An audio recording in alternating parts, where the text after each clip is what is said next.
Hi friends, പുതിയൊരു പ്രൊമോയിലേക്ക് സ്വാഗതം. അങ്ങനെ വിക്രമിന്റെ വീട്ടിലേക്ക് MLA വന്നിട്ട് താനൊന്നും അറിഞ്ഞില്ലെന്ന് മാഷോട് പറയണേ. താനല്ല ഇത് ചെയ്തതെന്നും കൂടി പറയുമ്പോ വിക്രം ഇത് കേട്ട് വരും. നിർത്തടോ എന്നെ അലറി വിളിച്ച് പറഞ്ഞോണ്ടേ വിക്രം അങ്ങോട്ട് വന്നേ. MLAയോട് ദേഷ്യത്തിൽ പെരുമാറുമ്പോ MLA അപ്പോഴും പറയും ഞാനൊന്നും ചെയ്തിട്ടില്ലെന്ന്. അതിൽ വിക്രത്തിന് ദേഷ്യം വന്നേ MLAയുടെ കഴുത്തിന് കയറി പിടിക്കുന്നുണ്ട്. അപ്പോഴേക്കും മാഷ് തടയാണേ. എന്നാൽ വിക്രം അതൊന്നും മൈൻഡ് ചെയ്യുന്നില്ല.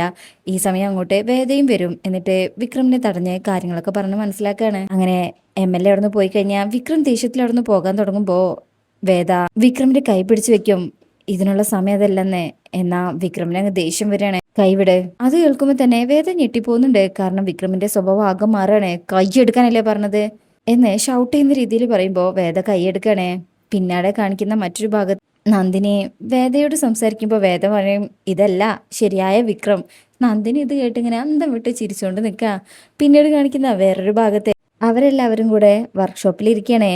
വേദയെക്കുറിച്ചുള്ള സംസാരമാണ്. അനിയൻകുട്ടൻ പറയും ആദ്യം ദേഷ്യം കൊണ്ടുള്ള വെറുപ്പായിരുന്നോ, ഇപ്പൊ അത് ഇഷ്ടം കാരണം വെറുക്കാൻ ഓരോ കാരണം കണ്ടെത്താ അല്ലേ വിക്രം എന്ന് നോക്കുമ്പോ വിക്രം ഇങ്ങനെ ചിരിക്കുന്നുണ്ട്. അത് തന്നെയാണ് സത്യം. വേദയെ ഇഷ്ടമല്ലെന്നൊക്കെ പറയുന്നുണ്ടെങ്കിലും വിക്രമിന്റെ ഉള്ളിലുള്ള ആ ഇഷ്ടത്തെ അവർക്ക് മനസ്സിലായിട്ടുണ്ട്. ഒരു കള്ളച്ചിരിയോടെ ഇരിക്കുകയാണ് വിക്രം അവിടെ. ശേഷം പിന്നീട് കാണിക്കുന്നത് വേദയുടെ വീട്ടിലും, അതായത് വിക്രമിന്റെ വീട് കത്തിയ നിലയിലുള്ള അവസ്ഥ അറിഞ്ഞിട്ടുണ്ട്. വേദ അതിനകത്ത് ഉണ്ടായിരുന്നെന്നും പിന്നീട് വിക്രം വന്ന് തന്നെയാണ് രക്ഷിച്ചതെന്നും കൂടെ പറയുമ്പോൾ ശ്രീകാന്ത് പറയും അവൻ തന്നെ കത്തിച്ചതാണെന്ന് ഇല്ലയോന്ന് ആർക്കറിയാം. അവരെല്ലാവരും ആകെ പേടിച്ചു പോകുന്നുണ്ട്. പിന്നീട് എല്ലാവരും കൂടെ വേദയെ കാണാനായിട്ട് അങ്ങോട്ട് ചെല്ലണേ. ഈ സമയം പത്മം കമലയോട് പറയും ഒന്ന് വരുമോ, ഒരു കാര്യം പറയാനുണ്ട്.